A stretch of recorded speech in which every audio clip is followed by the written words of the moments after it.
So I'm interested in the energy in the room right now. I think yesterday was a big day. I think collectively and individually, yesterday was a big day, whether you participated in a protest, march, or physically or emotionally, or just were aware of it.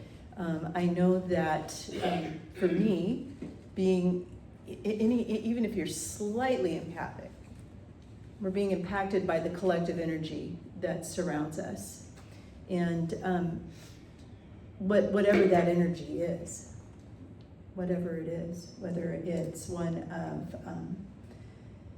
I don't know, expectancy, upsetness, pain, hope, joy, fear, whatever it is, we kind of can dip in and out of that feeling, no matter what. So we live in a climate right now. We live in a climate in our neighborhoods, in our spiritual communities, in our families, in the world, that where the currents of change are pretty strong. There is changes happening, and sometimes those changes aren't necessarily ones we agree with.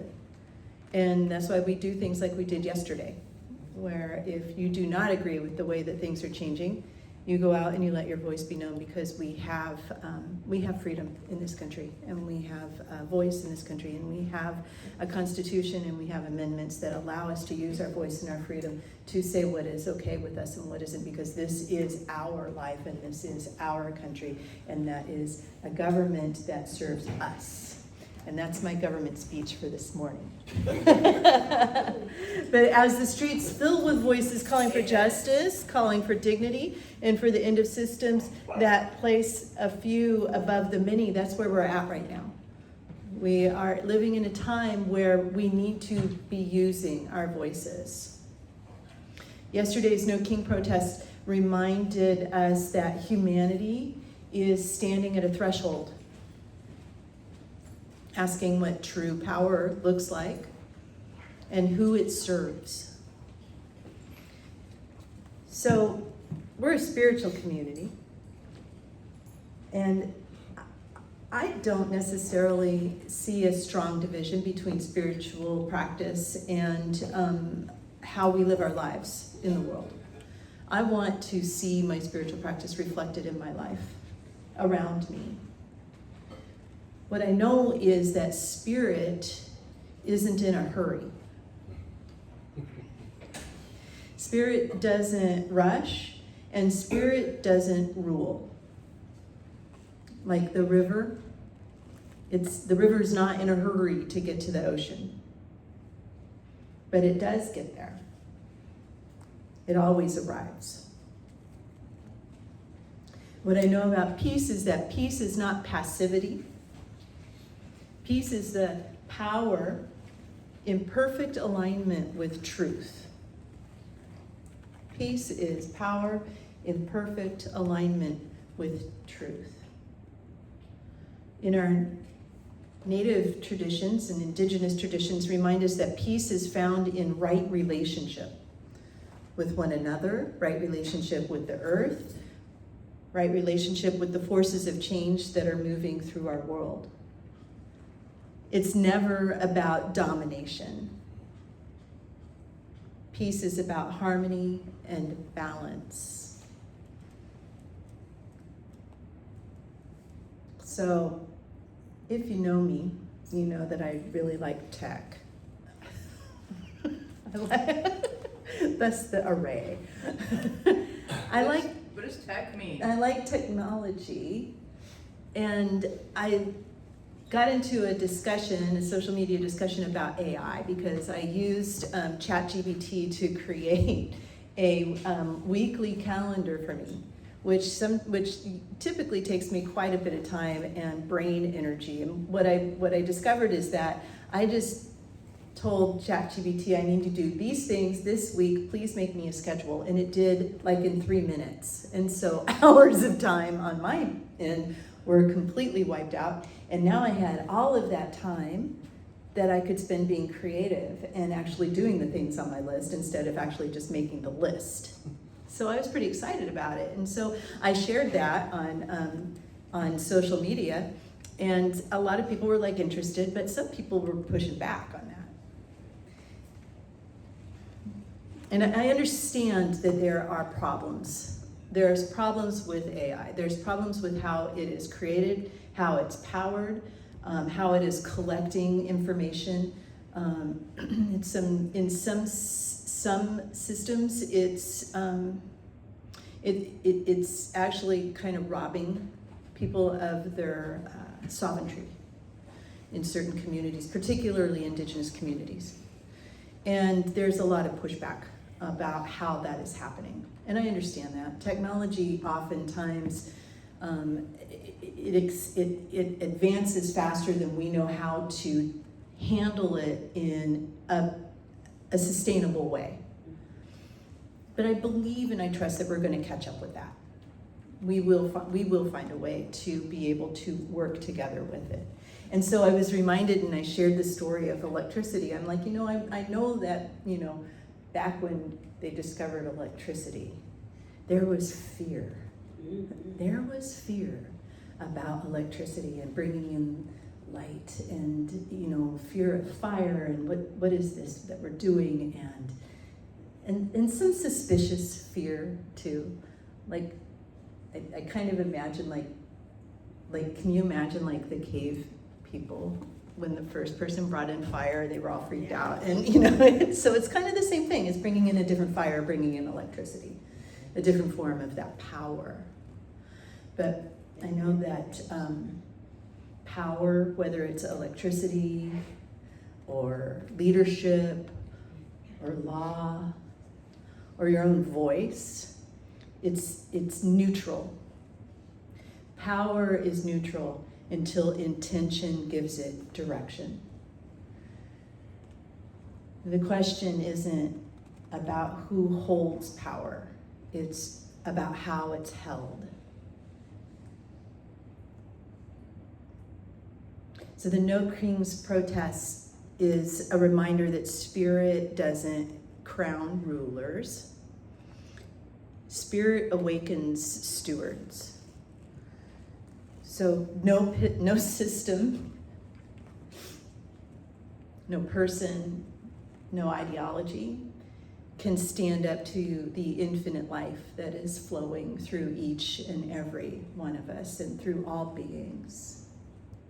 And our spiritual task isn't to seize power, but to try to ground that power. Ground it in wisdom, responsibility, and peace. Ernest Holmes tells us that peace is the power at the heart of God. And that line reveals a sacred paradox, that peace isn't the absence of motion. Peace is motion in balance. When we move too fast, or we move from fear, we lose touch with that inner still point. When we are living in fear, we're living in back here in our reptilian brain. And when we're living in fear in that reptilian part of our brain, we cannot access our frontal lobe. We cannot access the point of our brain that is creative. We need to be able to find balance. Like the hawk, when the hawk is flying, the hawk isn't resistant to the wind. It listens to the wind. It partners with the wind. And in the same way, Spirit is inviting us to move with the currents of power, the currents of truth, and not to fight the forces of change, but to channel them consciously. To use that part of our brain that is creative, the power. The protests, debates, there's cries for equity in all of it. And they're all expressions of a world that's yearning to realign with the divine pulse of balance and justice. That's what's living inside of our hearts, is this knowingness that we were brought here and created and put on this planet to enjoy life, to have it, as it said, more fully. That everything that we could possibly want is available to us, and that we were not meant to struggle. We were not meant to live in strife. We were not meant to be at odds with each other. We were meant to be in partnership with each other. We were meant to be in partnership with Spirit, and we were meant to enjoy all of the gifts of life that are available to us all the time. And when we see that that is not what's happening, when we feel that discord inside of us, that's when we need to be called. That's Spirit calling us up and out to use our voices and to use the innate power that Spirit has given us. We yearn to realign with the divine pulse of balance and justice. So I'd like to invite everybody right this moment to just, if you feel comfortable, to close your eyes. You don't have to, but if you just put your hand over your heart, one on your heart, maybe one on your belly. Just take a nice breath. And feel that steady rhythm of your breathing. And beneath the noise of the world, there is peace. Beneath the protests and the politics, there is presence.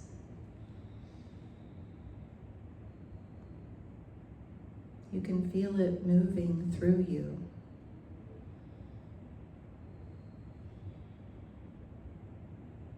This is the power at the heart of God.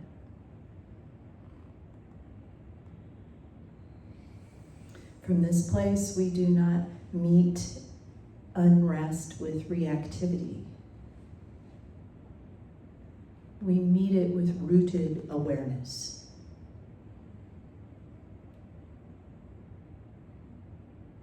This is what it means to move at the pace of peace.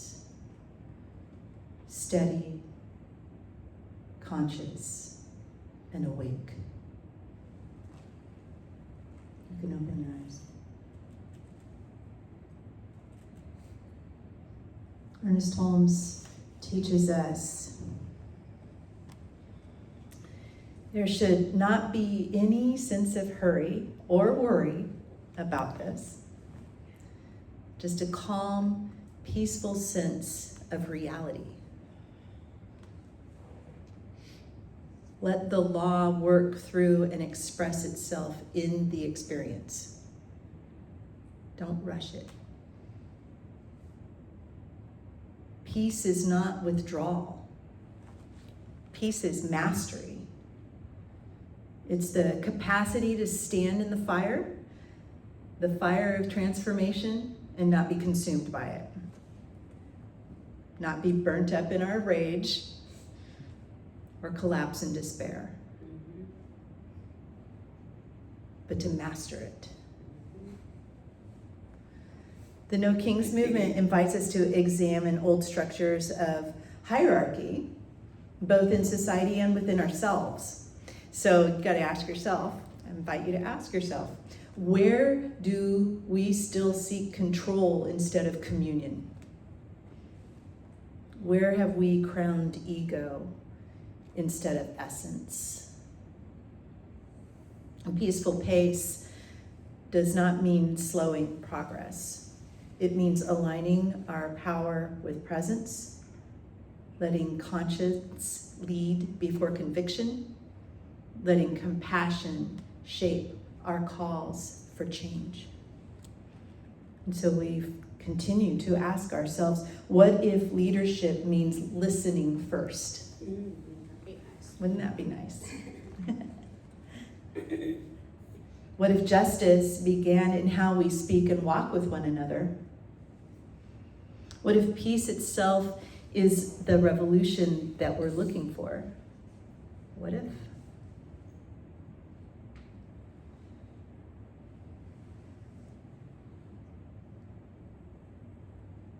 Before we move into our conversation, I want to acknowledge the energy that many of us are carrying right now.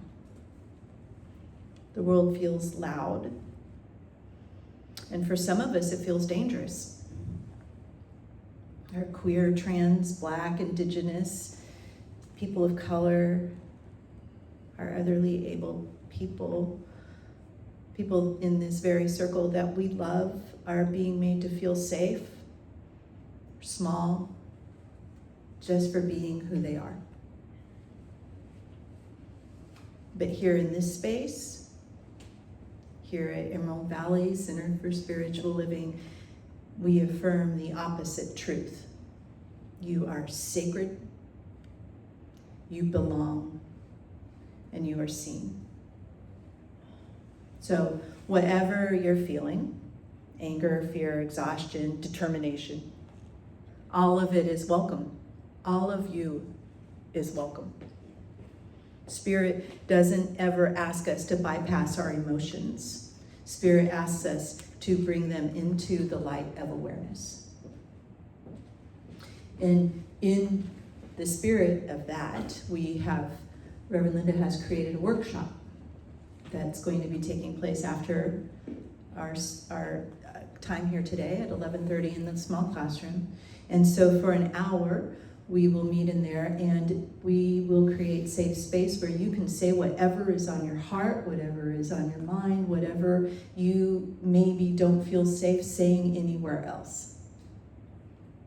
And it's just a place to speak and a place to listen. We're not going to offer suggestions. We're not going to try to change anything. We're not going to try to fix anything. We're just going to listen to each other and create that sacred space. And as we share today here in this circle, remember that we're not about debate. We're not about fixing. We're about witnessing and holding one another in love. So let's take one deep breath together. Breathe in peace and breathe out compassion. And we let the presence within us hold all of it. Thank you.